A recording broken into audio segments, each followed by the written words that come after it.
Pakita mo ma'am yung kasamang papel na may lyrics, sabi ni Cheche.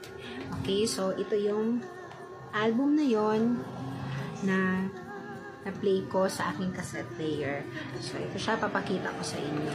Yung kanyang papel.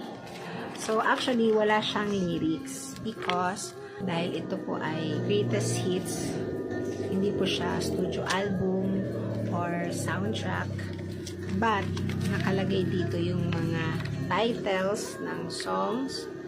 At the same time, yung mga, sino yung mga tao sa likod ng album na to. At ito makita na si Regine din yung producer nitong album na to. And, siya din ang backup vocals sa album na to. So, ganyan po ka-talented si Ate Reg. So, hindi lang po cassette tape, meron din po akong DVD.